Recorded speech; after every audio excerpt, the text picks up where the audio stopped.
വാർദ്ധക്യത്തിൽ അബ്രഹാമിനും സാറായ്ക്കും ദൈവം കനിഞ്ഞു നൽകിയ മകൻ ഇസഹാക്ക്.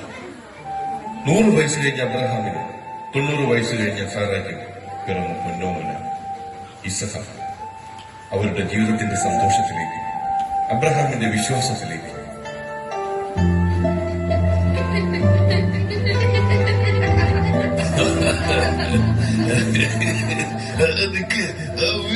വീഴും ഓടല്ലേ ഓടല്ലേന്ന് ഓടല്ലേന്നല്ലേ പറഞ്ഞത്. വീഴുടാ ഞാൻ പിടിച്ച്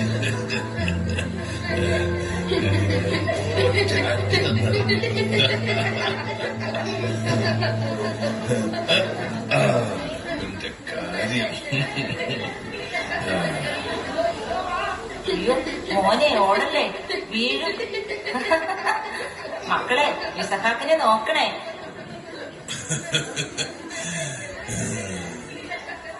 വാർദ്ധക്യത്തിൽ ദൈവം നമ്മോട് കാണിച്ച കരുണ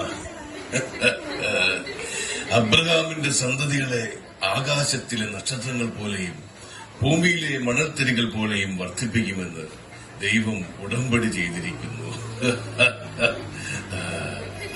ഈ മകനിലൂടെയാണ് ഒക്കെയും സഫലമാവുക.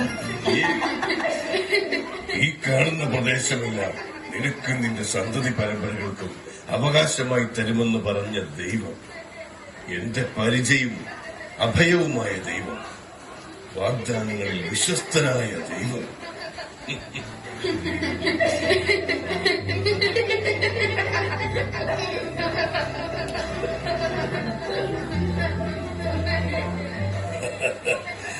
സാറാ നോക്ക്, നമ്മുടെ പൊന്നോമന മകൻ അവന്റെ ചങ്ങാതിമാരോടൊപ്പം. അതെ അതെ, ഈ വാർദ്ധക്യത്തിൽ ഇതിൽ പരം സന്തോഷം വേറെ എന്തു കിട്ടാൻ. മതി മതി കളിച്ചത്, ഞാൻ കഴിക്കാൻ എന്തെങ്കിലും എടുത്തോണ്ട് വരാം. അത് ശരിയാ, ഞാനും ഒന്ന് വിശ്രമിക്കട്ടെ.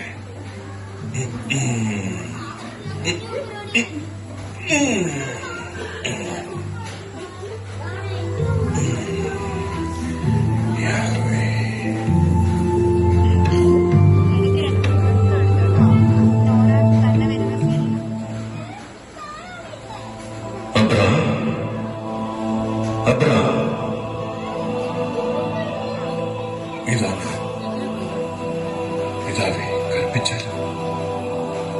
അബ്രഹാം, നീ സ്നേഹിക്കുന്ന നിന്റെ മകൻ ഇസഹാക്കിനെയും കൂട്ടി മോറിയ ദേശത്തേക്ക് പോകണം. കർത്താവേ,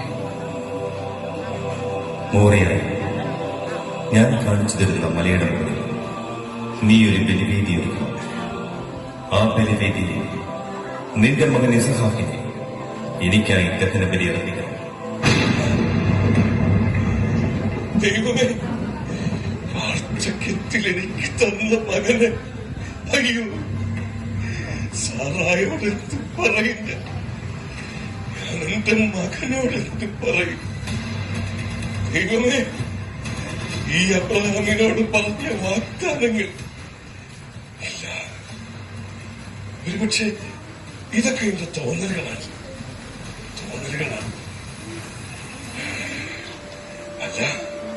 അല്ല, തോന്നലല്ല. ദൈവം വെറും ഒരു തോന്നലല്ല.